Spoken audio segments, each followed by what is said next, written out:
Chapter 2: A Money-Making Machine. During my first days of talking with Anastasia, I saw her as a recluse with her own unique way of looking at the world. Now, after all that I have heard and read about her, after all her subsequent penetrations into our lives, she has become a kind of anomaly. My head has started to swirl in confusion. It is with great effort that I am trying to let go of the incoming tide of information and conclusions and get back to the simplicity of my first impressions. And to answer the oft-repeated question, why didn't you bring Anastasia out of the tiger? I wanted very much to bring Anastasia out of the tiger, but I realized it couldn't be done by force. I needed to try and show her how useful and appropriate her stay in our society would be. I reflected on which of her abilities could be used by people, and my business in particular, with benefit accruing to her as well. And suddenly I realized something. This Anastasia standing before me would be a real money-making machine. For one thing, she is easily capable of healing people from any distance, and she does this without making any kind of diagnosis, but simply chasing out of the body any pains and sores that have invaded it. And she doesn't even have to touch the body. I experienced this for myself. She becomes utterly concentrated, looking out with her kind, unblinking, bluish-grey eyes, and the body seems to warm up from her look, and even one's feet begin to perspire. All sorts of toxins escape through the perspiration. People pay big money for medicines and operations. If one doctor can't help, they go to another, or go to physics or bioenergy therapists just to get cured of a single disease, sometimes spending weeks or months or even years in their search for a cure, while Anastasia's method takes but a few minutes. I calculated that if she spends even 15 minutes on one patient and charges just 250,000 rubles for that, although many healers charge a good deal more, that would make 1 million rubles an hour. But that's by no means the limit. Operations, for example, can cost up to 30 million rubles. It seemed as though a sound business plan was taking shape in my head. I decided to work out some details and asked Anastasia, "So that means you can rid a person's body of any and all ills?" "Yes," replied Anastasia. "I think I could eliminate any and all." "How much time do you need to spend on a single patient?" "Sometimes quite a lot." "A lot? That's how long?" "Once it took me more than 10 minutes. 10 minutes? That's nothing. Some people take years to get better."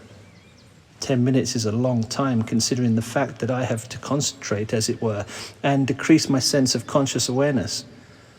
"That's not a problem. Conscious awareness can wait. You know so much as it is." "I've thought of something, Anastasia." "What have you thought of?" "I'll take you with me. In a big city, we'll hire a decent office for you. I'll advertise and you can treat people. You'll be of a great help to all sorts of people, and we'll have a right good income." "But I sometimes treat people right now as it is, when I visualize various situations with the Dachniks to help them understand the world of plants around them. My ray also eliminates their diseases. Only I try not to eliminate all diseases." "But they don't even know that you're the one that's doing it. They don't pay you any money for it or even say thank you. You don't get anything for your labors." "I do." "What?" "I feel happy." "Well, that's fine then. You can be happy and delighted, and the business will have an income as well." "But what if somebody does not have any money to pay for treatment?" she inquired. "Now, why are you jumping into trifling matters like that? You don't have to think about that. You'll have secretaries and an administrator. All you need to think about is treating people, perfecting yourself, and attending seminars to share your experience and exchange ideas with other healers. Do you know yourself how your method works, your ray, and what the underlying principle is?" "Yes, I know. And this method is known in your world too. Doctors and career scientists know all about it, or at least they feel its beneficial effect. In hospitals, they try to talk with their patients cheerfully, so as to uplift their spirits. Doctors have long noticed that if someone is in a state of depression, it is difficult to cure their disease, and medicines do not help. While if you treat a patient with love, the disease will go away more quickly. So why has nobody tried learning this method and developing it to the degree that you have? Many scientists are trying to learn it, and many people you call folk healers also use this method, and they're having some success. This is the same method Christ Jesus healed by, as well as the saints. Much is said about love in the Bible because this feeling has a beneficial influence on man. It is the strongest feeling of all. Why do healers and doctors have so little success and you have so much? Because they live in your world, and they, just like everyone else in that world, have taken in harmful feelings. What kind of harmful feelings, and what do they have to do with it?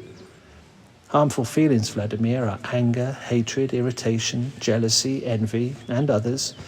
They and other similar feelings make man weaker. You mean to say, Anastasia, that you hardly ever get angry? I never get angry.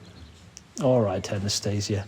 It's not important how this effect comes about. It's the final result that's important, and what benefit can be derived from it. Tell me, would you agree to go with me and get involved in treating people? Vladimir, you see, my home is here. This is my motherland, the place where I belong. It is only by staying here that I can fulfill my purpose. Nothing gives man greater strength than his motherland, the space of love created by his parents. Treating people, delivering them from physical ailments, I can do that right here from a distance with the help of my ray. Well, all right, if you don't want to travel, you can do your treating from a distance. You and I can set up an arrangement as to where those wishing treatment can come. They will pay their money and you will heal them at a specific time. We'll draw up a schedule. Would you agree to that? Vladimir, I know you want to make a lot of money. You shall have it. I shall help you. Only that is not the way to do it. In your world, people charge for treatment. There is no other way in your world. But I would rather do that without any question of money. Besides, I cannot treat everybody indiscriminately, since I have not fully realized in which cases healing will be helpful and in which ones harmful. But I shall try to become aware of this and understand. And as soon as I can decipher, what drivel is that? I broke in. How can healing or treating a person be harmful? Or do you mean harmful to yourself? Healing of physical ailments can often bring harm to the one healed. It seems, Anastasia, your sophistications have given you a somewhat inverted concept of good and evil. Doctors have always been held in high regard by society, even though they have not performed their services free of charge. And since you cite the Bible so much, you'll find that it is not forbidden even there. So cast those doubts out of your head. Curing someone is always a good thing. You see, Vladimir, I know this from experience. My grandfather showed me an example of the harm that healing can bring when it is not thought through, when the patient himself does not participate in the healing. What kind of strange philosophy you have here? I offer you a joint business venture. What have such examples got to do with it?